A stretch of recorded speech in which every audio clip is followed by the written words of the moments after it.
share my link. Okay. And one more thing, I need one help.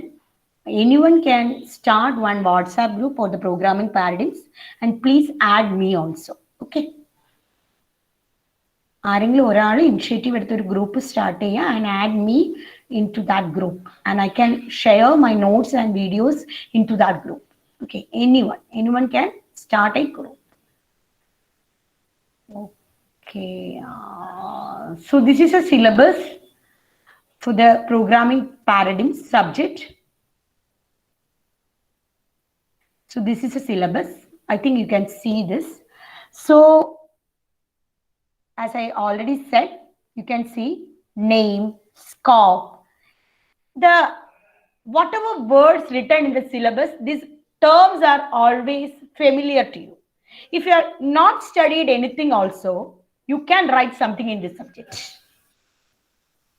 നിങ്ങൾ ഒന്നും പഠിച്ചില്ലെങ്കിൽ പോലും if you are getting a word like control flow, or if you are getting a word like iteration, if you are getting a word like a subroutine, you can write something because you have studied lot of programming languages till S6 and you heard these terms so many times.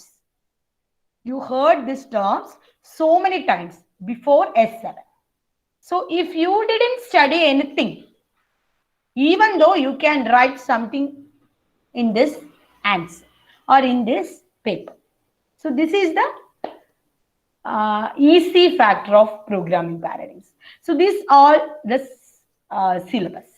Okay. So I already said from the 4th module onwards, you will start learning new programming languages, Prolog, then Lisp, like that. Okay. Anyway, we can start. So this is my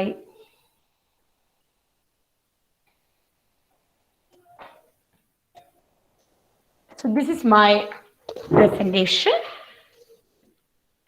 So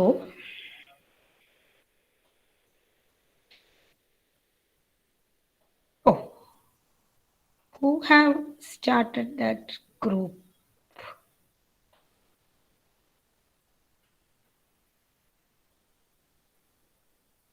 നിഹാലാണോ group start ചെയ്തത്? നിഹാലെ,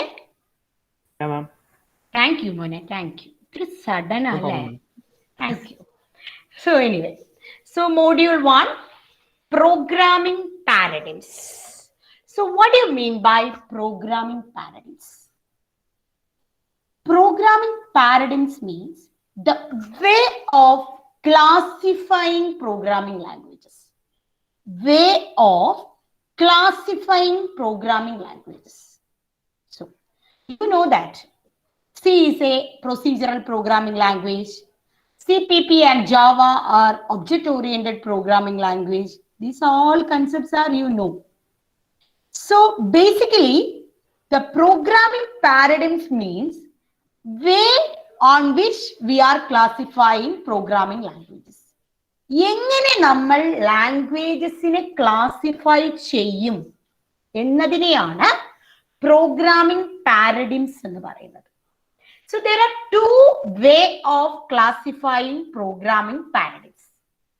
One is imperative programming paradigm and second one is declarative programming paradigm. Anyway, this concept is not included in the syllabus. There is no need of studying these concepts, this figure and all, but just I am giving introduction, that's it. So imperative programming paradigm and declarative programming paradigm, that is the main two classification of programming paradigm. And under imperative programming paradigm, there is procedural, object-oriented and parallel processing approach. And under declarative programming paradigm, there is logic programming paradigm, functional programming paradigm, and database processing approach. So from this figure, I will ask one question.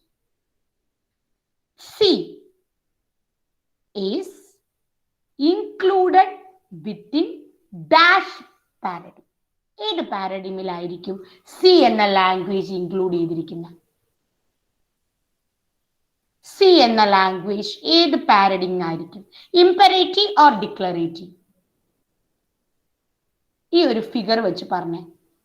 C എന്ന programming language whether it is imperative or declarative? Hello. Imperative. Yes. Can you please give me one example for declarative? Anyone? C, CPP, Java, Fortran, Basic, these are all imperative programming paradigms. But can you please give me one example for declarative programming paradigms? Anyone? SQL. SQL, okay. Then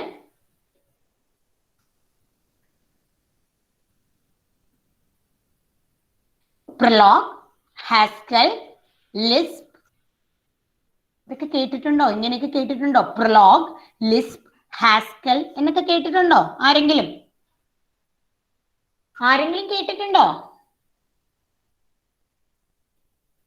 ആരെങ്കിലും കേട്ടിട്ടുണ്ടോ? ഇല്ല.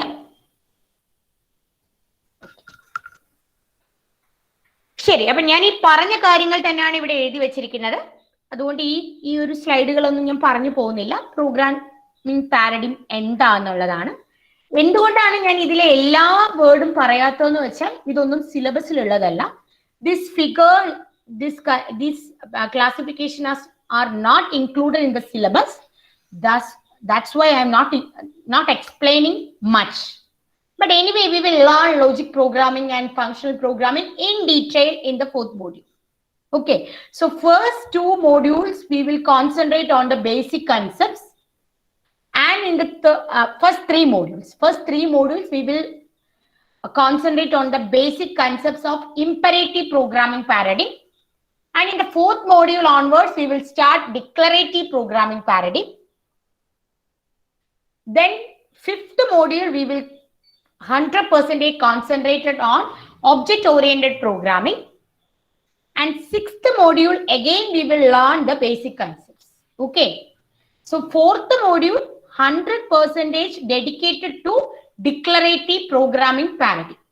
So where we will learn what is logic programming, what is functional programming, what do you mean by Prolog, what do you mean by Lisp, what do you mean by Haskell.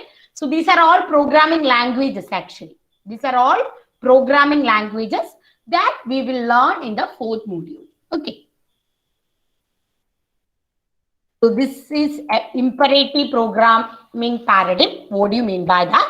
This is that is oldest programming paradigm. It has a close relation with the machine architecture. That means we know that. What do you mean by imperative programming paradigm?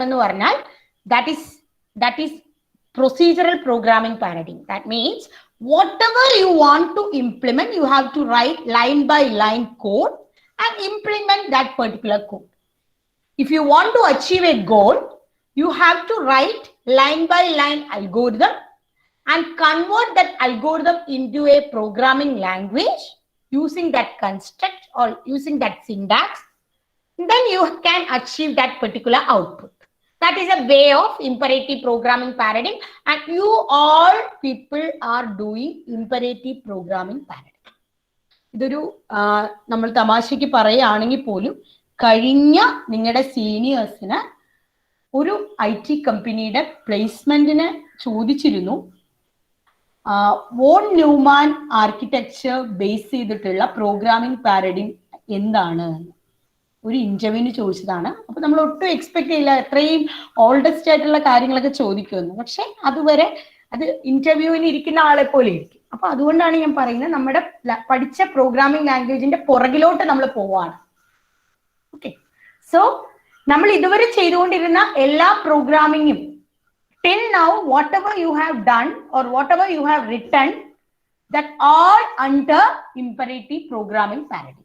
That means you have following, അല്ലെങ്കിൽ you already followed imperative programming paradigm till now. Okay, any language, SQL മാത്രം declarative ആണ്. ബാക്കി നിങ്ങൾ ചെയ്തിരുന്ന എല്ലാം imperative programming paradigms ആണ്. And declarative means actually that is a logic concept. For example, if this is then എന്നൊക്കെ പറഞ്ഞ് നമ്മൾ പറയില്ലേ, ഇപ്പൊ ഡിസ്ക്രീറ്റ് ഒക്കെ പഠിച്ചപ്പോൾ നിങ്ങൾ പറഞ്ഞില്ലേ, if P is true T is true then P and T also true. If P is true T or T is false then P or T is true എന്നൊക്കെ പറഞ്ഞ അങ്ങനത്തെ ലോജിക് റിലേഷൻസ് ഒക്കെ നമ്മൾ പറഞ്ഞിട്ടുണ്ടാവും, ഡിസ്ക്രീറ്റിലൊക്കെ പഠിച്ചിട്ടുണ്ടാവും. അതൊക്കെയാണ് ഡിക്ലറേറ്റീവ് പ്രോഗ്രാമിംഗ് പാരഡിഗ്ംസ് എന്ന് പറയുന്നത്. അത് നമ്മൾ ഡീറ്റെയിൽ ആയിട്ട് പഠിക്കും. So this is module 1. This is module 1 syllabus.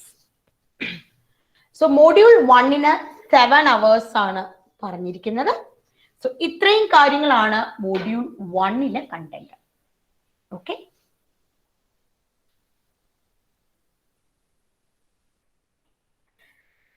So what do you mean by name? എന്താണ് name? Anyone ആരെങ്കിലും പറയൂ, എന്താണ് name? ആരെങ്കിലും ഒരാൾ പറഞ്ഞേ. അഗസ്റ്റസ് എന്നൊരാളില്ലേ ഇവിടെ? ഇല്ലേ? ഉണ്ടോ? ഓക്കെ. അഗസ്റ്റസ് ആണോ ഇപ്പോഴും ക്ലാസ് റെപ്പ്? നേരത്തെ ആയിരുന്നോ? ഞാനായിരുന്നു ഇതുവരെ, ഇനിയിപ്പോ മാറുമെന്ന് അറിയില്ല. അറിയില്ല. ഓക്കെ. അഗസ്റ്റസ് എന്താ മോനെ നെയിം എന്ന് പറഞ്ഞാ? നമ്മൾ എന്താ name variable? What do you mean by name? What is used to identify some entity? Okay. Okay. Thank you. So if you are giving a name to a variable, for example, you have started a programming. You have started to write a program. So before writing a program, you should identify how many variables are there or how many memory locations you needed. For example, if you are going to write a program to add two numbers, so you need two variables, A, B, and yes. So okay, you need three variables.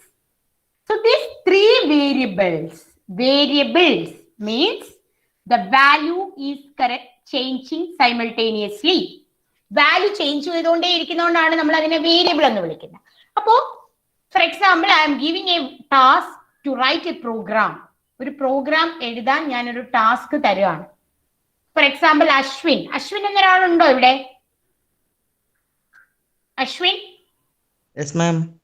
Okay, അശ്വിനോട് ഞാൻ പറയാണ് you have to write a program. So before starting program writing you will decide how many memory locations you needed and what will be the data type for that memory location, if it is float or integer or double or character or string, anything. So you have to identify that particular entity or particular variable.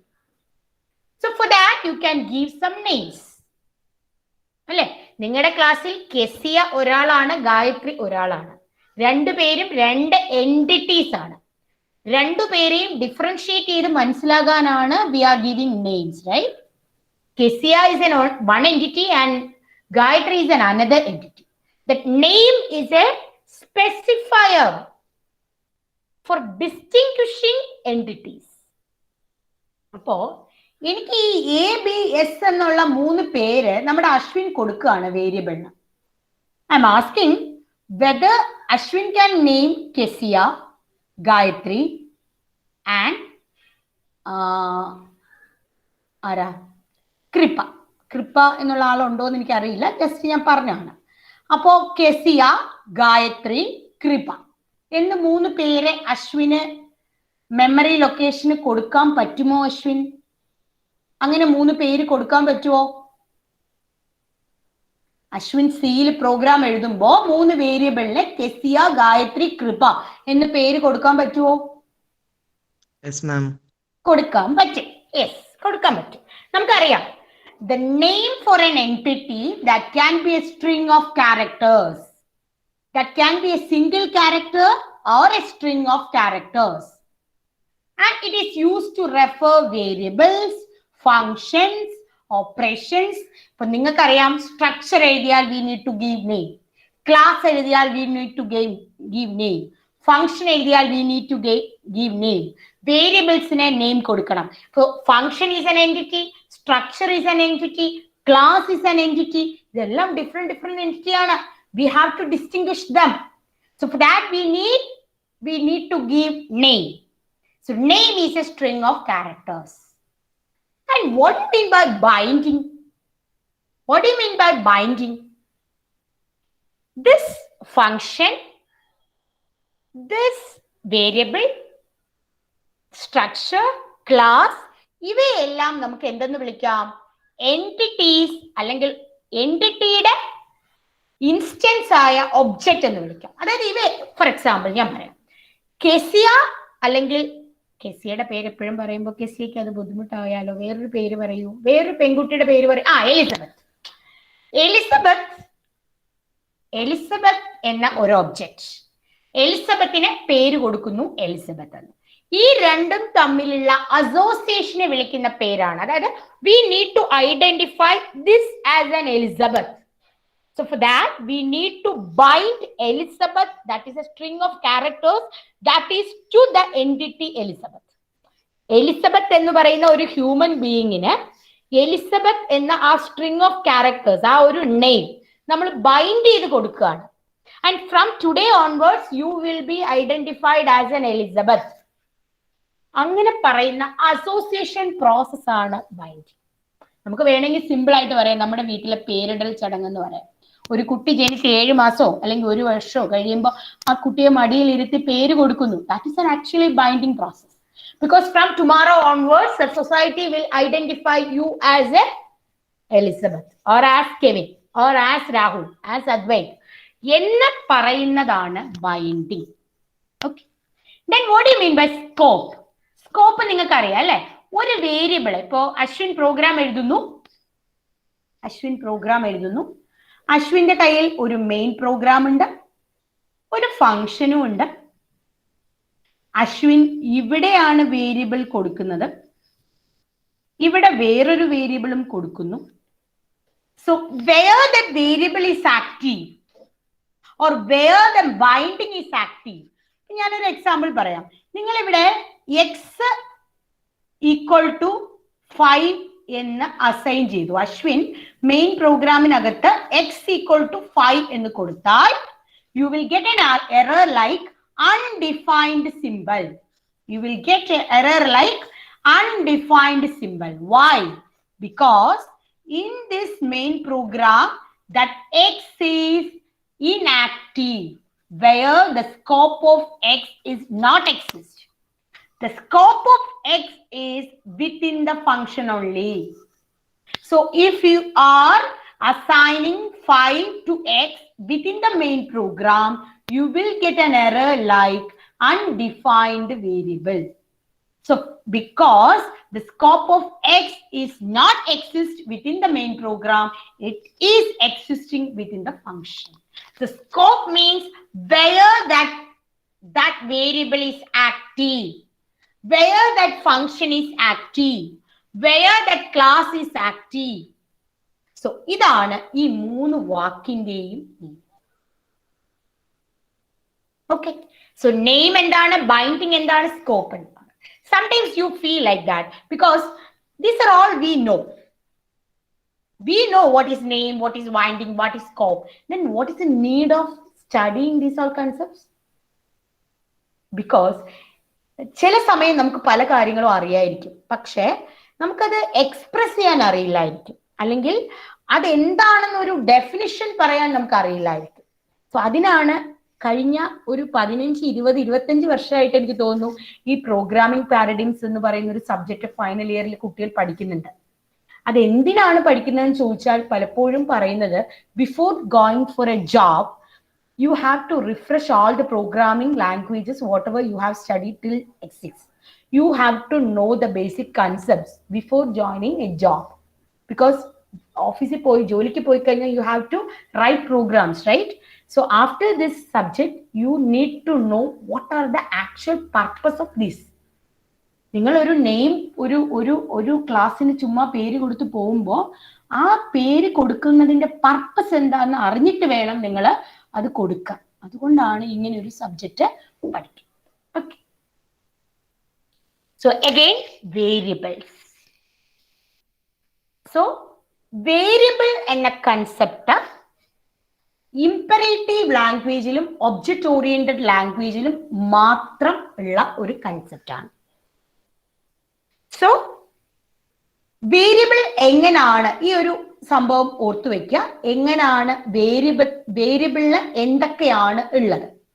A variable should have A name, A variable should have an address, A variable should have A value, a variable should have a type, that means data type, then variable have a lifetime and variable have a scope. This is very much important. കഴിഞ്ഞ നിങ്ങളുടെ സീനിയേഴ്സിന് ചോദിച്ച university question ആണ്. Variable has 6 features.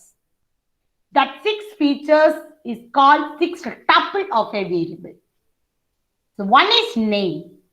Second one is address. We know that the address of a variable can be stored in another location, that is called pointer. We already know that. So every variable has an address. Of course, every variable has a value. Every variable has a data type. Sometimes variable has a lifetime as well as scope. Okay. ഈ lifetime and scope എന്നുള്ളത് separate ആയിട്ട് നമുക്ക് പഠിക്കാം. അത് തമ്മിൽ difference ഉണ്ട്. So വേരിയബിളിന്റെ features ആണ് അറിയേണ്ടത്. Name, address, value, type, lifetime and scope. Okay. Done. Okay. ഇത് ജസ്റ്റ് ഒരു ഫിഗർ നിങ്ങളുടെ ടെക്സ്റ്റ് ബുക്കിൽ ഉള്ളതാണ്. സോ ഇവിടെ ഒരു എക്സാമ്പിൾ ആണ് പറഞ്ഞിരിക്കുന്നത്. int x. So where the x is a name. X is a name. Int is a type. Then address. എവിടാണോ സ്റ്റോർ ചെയ്യുന്ന ആ ലൊക്കേഷന്റെ അഡ്രസ്. വാല്യൂ, നമ്മൾ എക്സിന് എപ്പോഴാണോ വാല്യൂ കൊടുക്കുന്നത് that value. The place of this declaration in the program decides where and how long X is available. So ഈ scope and lifetime എന്ന് പറയുന്നത് that will decided based on the place where we have declared. ഞാൻ നേരത്തെ പറഞ്ഞാണ് ഈ int x എന്ന declaration if you have written within the main program, then the scope and lifetime will be within the main program. If you have declared this variable in the function, then the scope and lifetime will be decided or will be in the function itself. So scope and lifetime is always changing from the location to location. But the time, name, address, that is everything is same in anywhere. നിങ്ങൾ എവിടെ store ചെയ്താലും അത് same ആയിരിക്കും. But scope and lifetime will change where the place of declaration, based on the place of declaration. Okay. So anyway ഞാൻ ഇന്നത്തെ ദിവസം ആയതുകൊണ്ട് ഇവിടെ നിർത്തുകയാണ്. എവിടെയാ? Shall I stop my recording? ഞാനിത് ഇങ്ങനെ തന്നെ